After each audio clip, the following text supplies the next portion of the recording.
হরে কৃষ্ণ। রাধে রাধে বন্ধুরা, কেমন আছো সবাই? আশা করছি তোমরা সকলেই খুব ভালো আছো।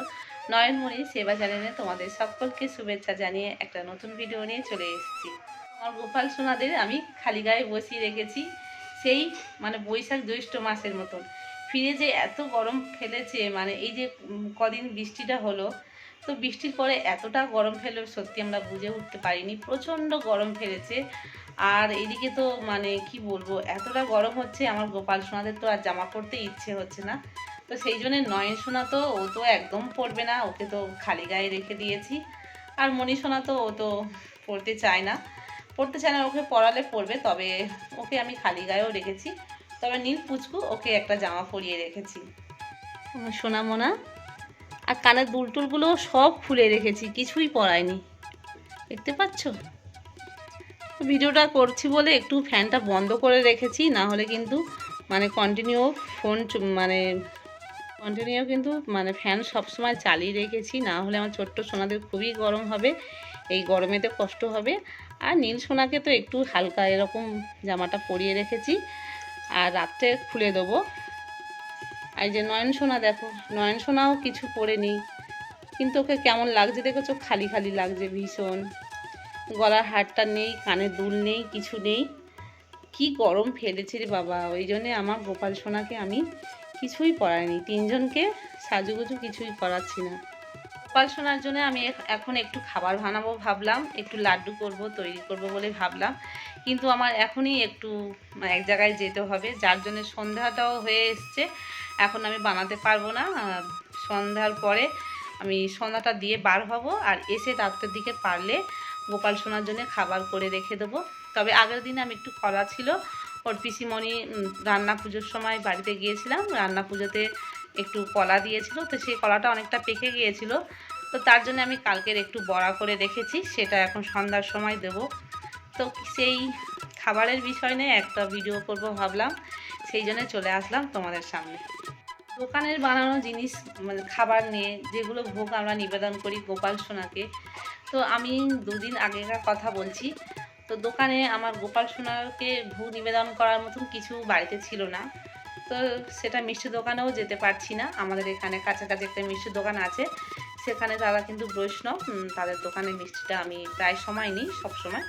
তবে সবসময় দোকানে গিয়ে মিষ্টি নেওয়া হয় না, আমি বেশিরভাগ ঘরে কিছু বানিয়ে একটু আমার গোপাল সোনাকে দিই। তো হঠাৎ একদিন দেখলাম যে গোপাল সোনার জন্য কিছু তৈরি করে উঠতে পারিনি, আর বাড়িতেও কোনো ফল টল ছিল না।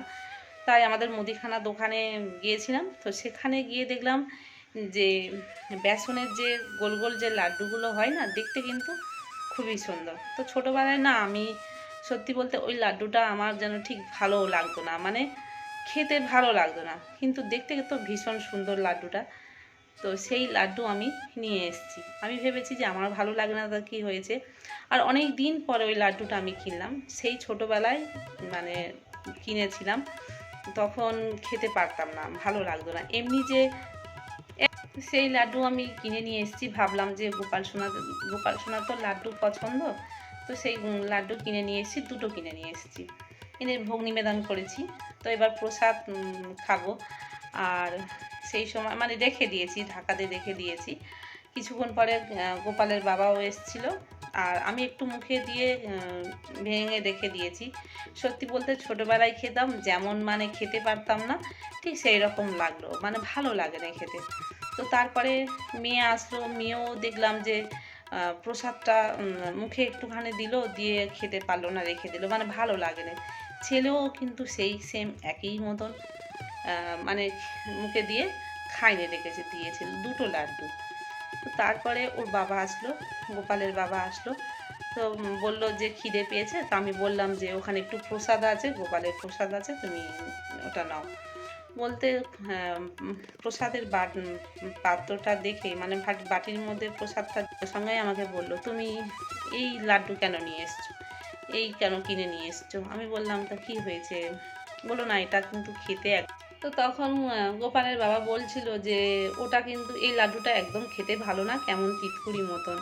তো তখন আমার খুব মনটা খারাপ হয়ে গেল, জানো তো, এতটাই খারাপ হয়ে গেল যে এমন ভোগ নিবেদন করলাম আমার গোপাল সোনাকে, যে প্রসাদটা কিন্তু কেউ মানে পছন্দ করছে না, মানে কারোর মুখে ভালো লাগে না। আমি হয়তো আমি প্রথমে ভেবেছিলাম যে আমি আমি এইটা পছন্দ করি না, তাহলে কি আমার গোপালকে তা বলে কি ভোগ নিবেদন করতে পারবো না? তো এই ভেবে আমি কিনে নিয়ে এসেছি। কখনো কিন্তু সত্যি বলতে এই প্রথম আমার গোপাল সোনাকে আমি ওই ধরনের লাড্ডু গোপালকে নিবেদন করেছি। তো সত্যি বলতে কেউ প্রসাদগুলো খেতে চাইলো না। তখন আমার ভীষণ খারাপ লাগছিলো, যে কষ্ট হচ্ছিল যে আমরা হয়তো আমাদের মানে ভগবানকে ভোগ দিতে হবে বা নিবেদন করতে হবে গোপাল সোনাকে। তো সেটা কিছু না কিছু একটা হলেই হয়তো হয়ে গেল, সেটাকে সঙ্গে সঙ্গে এনে মানে গোপালকে ভোগ লাগিয়ে দিলাম। সেটা ভালো হোক আর বা মন্দ হোক, আমরা দোকান থেকে যেটা কিনে আনি সেটাও কিন্তু আদৌ জানি না সেটা কতটা ভালো খেতে বা ভালো হয়েছে কি না, সেটা কিন্তু তার সম্বন্ধে আমরা জানি না। এইরকমভাবে গোপালকে ভোগ নিবেদন করেছি, তখনই আমার মনে হচ্ছে যে প্রসাদটা তো কেউ খেতেই চাইছে না, তার মানে আমার গোপালও নিশ্চয়ই সেই খাবারটা পছন্দ করেনি। বিশ্বাস করো এতটা আমার মন খারাপ লাগছে যে আমার গোপাল সোনার কিন্তু খেয়েও মানে মানে পোষায়নি, মানে ভালোও লাগে না। আর সেটা আমি রাত্রেই ভোগটা নিবেদন করেছিলাম। দেখো বাড়ির বাচ্চারা কিন্তু আমরা কী করি, একটা খাবার যখন না পছন্দ হয় তাদের, হয়তো কোনো কিছু তৈরি করে দিচ্ছি বা কিনে আনছি, সেটা তারা কি বলে যে না আমার এটা খেতে ভালো লাগে না, আমি খাবো না। তখন আমরা যতই জোর করি বা আমরা হয়তো বললাম যে এটা খাও তুমি, কিন্তু তারা খেতে চায় না, তারা বায়না করে যে না মা আমার এটা ভালো লাগে না। তো তখনই আমার সঙ্গে সঙ্গে কিন্তু সেই কথাটাই মনে উঠলো যে নিশ্চয়ই আমার গোপাল সোনাও আমাকে এইরকম বলতে চেয়েছে, মানে ভালো লাগে না তার। কারণ দেখো একটা প্রসাদ, আমরা চারজনের প্রসাদটা কেউই পছন্দ করলাম না, কারোরই ভালো লাগে না, ভালো লাগে না কিন্তু। তবে কিন্তু প্রসাদটা ফেলিনি, বিশ্বাস করো। আমি সেটাকে আমরা সবাই খেয়েছি, আমার ছেলে মেয়ে খায়নি, আর ওর বাবাও একটু খেয়েছে, আমিও একটু খেয়েছি। কারণ প্রসাদ ফেলা যাবে না। অনেকেই মানে ভগবানের প্রসাদ অবহেলায়, সত্যি এটা করা কিন্তু মহাপাপ। যখনই ভগবানের প্রসাদ কেউ কোথাও থেকে এনে দেবে, অনেক তীর্থস্থানে যায়, তো সবার আগে কিন্তু সেই প্রসাদকে মানে কপালে ঠেকিয়ে নমস্কার করে সেই প্রসাদ অবশ্যই গ্রহণ করতে হবে। তো প্রসাদের মানে অবহেলা করা যাবে না। প্রসাদকে ফেলে রাখা মানে সেটা ভগবানকে স্বয়ং মানে তাকে অবহেলা করা। তো সেই জন্য বলছি প্রসাদ কিন্তু খেতে হবে। যেমন আমাদের এই মাসে দুধ খেতে নিই, আশ্বিন মাসে। তো সেই জন্য আমার গোপাল সোনাদের সত্যি বলতে ওইটার জন্য মানে ওটার জন্যই অসুবিধা হচ্ছে, কারণ দুধটা তো আমার গোপাল সোনার খুবই পছন্দ, কিন্তু আশ্বিন মাসে আমাদের দুধ খেতে নিই। তো কি করবো বলো, দুধটা মানে ভোগটা নিবেদন করে তো আর ফেলে দেওয়া যাবে না। তো সেই জন্যে যে মাসিটা দুধ দিত, তো সেই মাসিটা গরুর বাছুর মানে বড় হয়ে গেছে, দুধ আর হচ্ছে না। তবে আমাকে কিন্তু বলেছিল যে বৌমা তোমার জন্য আমি দুধের ব্যবস্থা করে দিতে পারি, অসুবিধা হবে না। কিন্তু সেই মাসিকে আমি বারণ করেছি যে মাসিমা আমার তো মানে গোপালকে মাসে আমাদের দুধ খেতে নেই আশ্বিন মাসটা, কিন্তু ভোগ লাগিয়ে তো আর দুধটা ফেলে দেওয়া যাবে না, কারোরই খেতে নেই, আমাদের গুরু ভাইরা মানে বলেছে। তো সেই জন্যে আমার গোপাল সোনাদের কিন্তু এই মাসে অনেকটা অসুবিধা হবে ভোগের জন্যে। কারণ সকালবেলা বা দুপুরে তো অন্ন সেবা দিই, বিকালের দিক বা মানে রাত্রের দিক বিশেষ করে আমার গোপাল সোনাকে আমি দুধের একটু ভোগ লাগিয়ে সেটাকে আমি নিশ্চিন্ত থাকতাম যে দুধ হলেই আমার গোপাল সোনাদের যখন কিছু না থাকবে তখন দুধটাই থাকলে মানে যথেষ্ট, সেটা দিয়ে আমার গোপাল সোনাকে ভোগ লাগিয়ে দিতে পারতাম।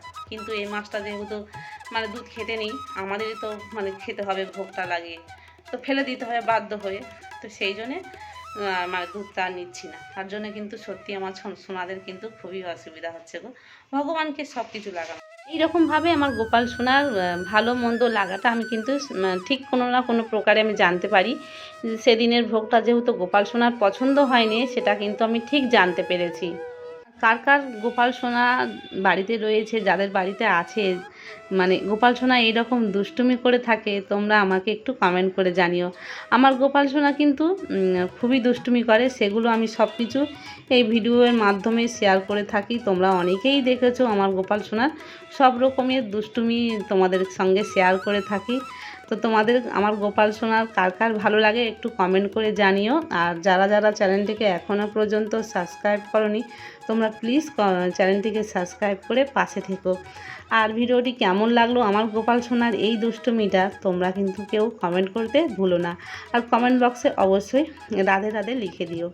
তো সত্যি কমেন্ট করতে আমার ভীষণ ভালো লাগে। তো ভিডিওটি কেমন লাগলো কমেন্ট করে জানিও। ভিডিওটি এই পর্যন্ত শেষ করছি, দেখা হচ্ছে পরবর্তী একটা ভিডিও নিয়ে। ততক্ষণ তোমরা সুস্থ থেকো, ভালো থেকো। রাধে রাধে, হরি বল।